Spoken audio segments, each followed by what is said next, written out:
আসসালামু আলাইকুম প্রিয় আপু ভাইয়েরা, কেমন আছেন সবাই? আশা করি যে যেখানে আছেন ভালো আছেন, সুস্থ আছেন এবং নিরাপদে আছেন। আমরা মোটামুটি ভালো আছি। আজকের ব্লগটা আমি সকাল থেকে শুরু করলাম, বিরাস করা দিয়েই শুরু করেছি। মা আর ছেলে দুজনেই কিন্তু ব্রাশ করে নিয়েছি, আর এখন কিন্তু এখানে পান্তা ভাত নিয়ে বসেছি। তো এখানে হচ্ছে শুকনা মরিচ, লবণ আর ডিম ভাজি করে নিয়েছি।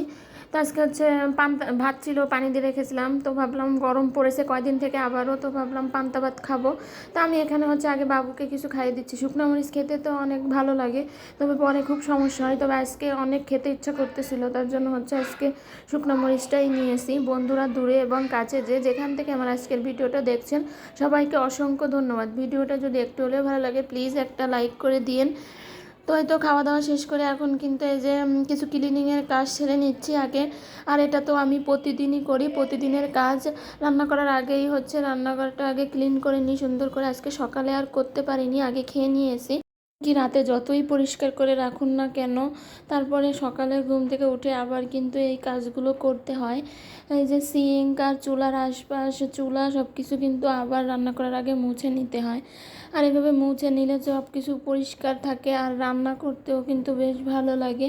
আমি এখন এখানে ডাইনিংটাও পরিষ্কার করে নিচ্ছি। আর এই যে ডাইনিংটা দেখছেন, এখানে বসে আমাদের একদমই খাওয়া দাওয়া করা হয় না। এই ডাইনিংয়ে হচ্ছে বেশিরভাগ ফাঁকাই থাকে, আর কিছু টুকটাক জিনিস রাখা হয়। তো ডাইনিং থাকতেও কেন যেন ডাইনিংয়ে বসে খেতে একদমই ভালো লাগে না। আসলে কখনো গ্রামে থাকতে ডাইনিংয়ে বসে খাওয়া হয়নি, ওই অভ্যাস হয়ে গেছে। আর নিচে বসে খেতেই সবচেয়ে বেশি কমফোর্টেবল বোধ করি, নিচে বসে খেতেই এনজয় করি বেশি। আমার মনে হয় নিচে বসে খাওয়ার মজাই আলাদা। নিচে বসে খাওয়াতে হচ্ছে অন্যরকম একটা আনন্দ খুঁজে পাওয়া যায়। তো আমরা কিন্তু সবসময় নিচে বসেই খাওয়া দাওয়া করি। সবার ক্ষেত্রে কিন্তু এক নয়, অনেকে কিন্তু ডাইনিংয়ে বসেই সবসময় খায়, ডাইনিংয়ে বসে খেতেই স্বাচ্ছন্দ্য বোধ করে। আমরা সবসময় নিচে বসে খেতেই স্বাচ্ছন্দ্য বোধ করি। আসলে দুটোই কিন্তু ভালো, যার যেমন ভালো লাগে সে সেভাবেই খায়। আর ডাইনিং কিন্তু আমাদের অনেক উপকারে আসে। ডাইনিংয়ে বসে কিন্তু সব কাজ করতে অনেক ভালো লাগে, আরামদায়ক। নিচে বসে কাজ করতে একটু কষ্ট, কিন্তু ডাইনিংয়ে বসে কাজ করলে কিন্তু অনেক সুবিধায়। আমি অনেককেই দেখি কিন্তু রিফিলের কাজগুলো ডাইনিংয়ে বসে করে। তারপরে বিভিন্ন ধরনের বিভিন্ন কাজ কিন্তু ডাইনিংয়ে বসে করলে ভালো হয়। অনেকে কুটাকাটিও কিন্তু ডাইনিংয়ে বসে করে, যারা ছুরি দিয়ে কাটাকাটি করে। এখন কিন্তু আমি দুপুরে রান্নাবান্না গুছিয়ে নিচ্ছি। এখানে কিন্তু কিছু পুঁই শাক কেটে নিচ্ছি। এই পুঁই শাক কিন্তু আমার খালামণি দিয়ে গেছে, খালামণিদের গাছে হয়েছে এই পুঁই শাকগুলো। আর খুব তাজা পুঁই শাকগুলো, খুব সুন্দর পুঁই শাক। আর তাজা জিনিস খেতে কিন্তু মজাই আলাদা। তো খালামণি কিন্তু আমাদের জন্য নিয়ে এসেছে নিজেদের গাছের পুঁই শাক। সত্যি এইটা আমার তো সবসময় তাজা জিনিস খেতে অন্যরকম একটা ফিল আসে, আর তাজা জিনিস খাওয়ার মজাই আলাদা। আমার কিন্তু সবসময় বলি ভয়েসে কিন্তু প্রচুর পরিমাণে নয়েজ আসে, বিশেষ করে আমার বাবাটার নয়েজটাই বেশি আসে। তো আমি যখন ভয়েস দিই আমার বাবাটা কিন্তু প্রচুর পরিমাণে ডিস্টার্ব করে। এখানে কিন্তু আমি এই যে এখন রান্না তুলে দিয়েছি। এখানে এক সাইডে হচ্ছে আমি পুঁই শাক ভাজি করে নেব, আর অন্য সাইডে কিন্তু এখানে আমি ভাত বসিয়ে দিছি। আর পুঁই শাকটা আমি হচ্ছে গিয়ে কাঁচা মরিচ, হলুদ, লবণ আর হচ্ছে পেঁয়াজ দিয়ে কিছুটা হচ্ছে আগে সিদ্ধ করে নিব, তারপর হচ্ছে রসুন আর পেঁয়াজ দিয়ে হচ্ছে তেলে দিয়ে নেব। তো আমি পুঁই শাকটা ভাজি করি এভাবেই। তা এক একজনের রান্না তো এক এক রকম, যে যেভাবে করে। আমি হচ্ছে পুঁই শাকটা এভাবেই ভাজি করি। দেশের যে পরিস্থিতি সত্যি কি বলবো, একদমই ভালো লাগছে না।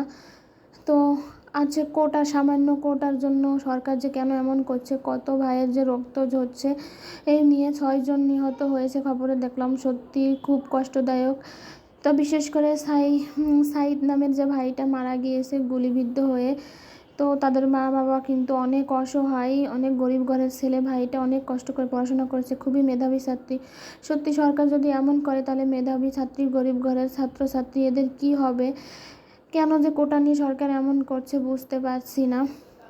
শত স্টুডেন্ট আজ রাস্তায় নেমেছে মিছিলে, তাদের একটাই দাবি কোঠা। কেন যে সরকারের দাবিটা মেনে নিচ্ছে না, আল্লাহ তাআলা যেন সবাইকে হেফাজতে রাখে, আর তাদের দাবিটা যেন মেনে নেওয়া হয়, এই দোয়া রইল। আর এখানে কিন্তু আমি পাঙ্গাস মাছ দিয়ে আলু দিয়ে ভুনা করে নিচ্ছি, আর ফ্রিজে কিন্তু ডাল আছে। তো এই তো আজকে হচ্ছে দুপুরের রান্না বান্না। আর এখন কিন্তু সন্ধ্যাবেলা, আর এখানে কিন্তু আমার বাবাটা আর হচ্ছে গিয়ে আমার ছোটো বোন হচ্ছে বাহিরে গিয়েছিল। তো এরা কিন্তু হচ্ছে আমার বোনের কাচ্চি বিরিয়ানি খেতে ইচ্ছা করছিল, তো আসার সময় যে কাচ্চি বিরিয়ানি নিয়ে এসেছে, আর ঠান্ডা সঙ্গে আমার বাবুর জন্য কিন্তু একটা লিচু ড্রিঙ্ক নিয়ে এসেছে, আর হচ্ছে আমার জন্য পুরি নিয়ে এসেছে।